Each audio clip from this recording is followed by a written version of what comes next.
नाम की छबा सब सके मेल की काम कर छी सब सके की सुनावा ए बहन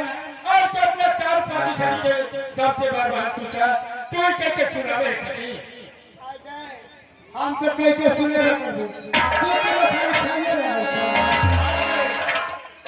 तोरे सब के छोड़ दे हां लटकी छोड़ी आने रे दाना किशोरी से के करके खिड़ के भागना तेरे संग के चले तबे लाज कर काट कर बाजे तबे आ काट में के धूल के बैठे ईरान बोलो बाबा ये अपना सब सखी के घर के देख सब सखी के नाम की चढ़ा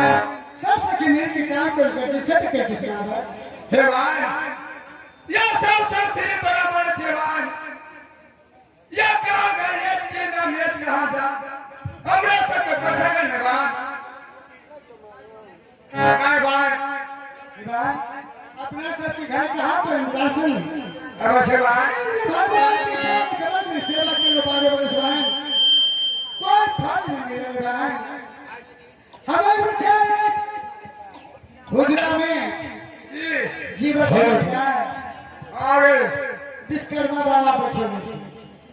सब सखी मिल के चले पूजा पाठ करे धूप आरती करे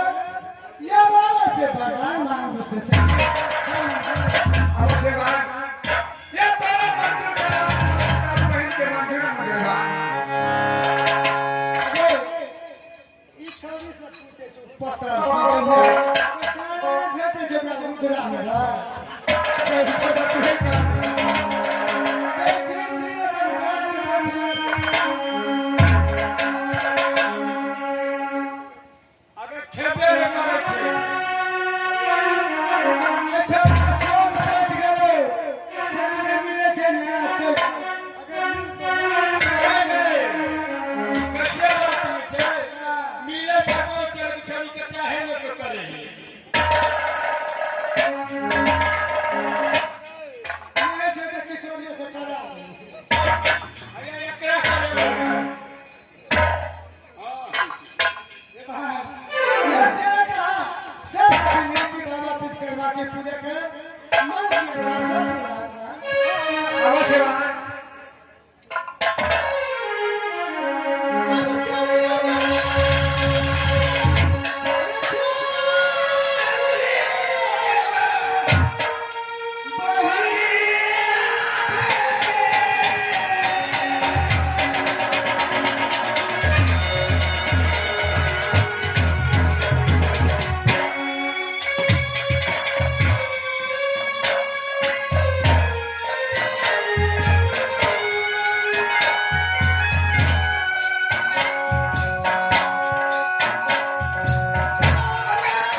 आया बाजू पर छे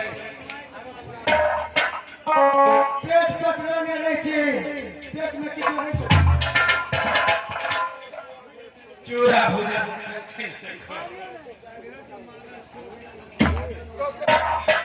कन्या जल्दी चले क्या कर रहा है हमरा तो बने नहीं जा अच्छा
Yeah.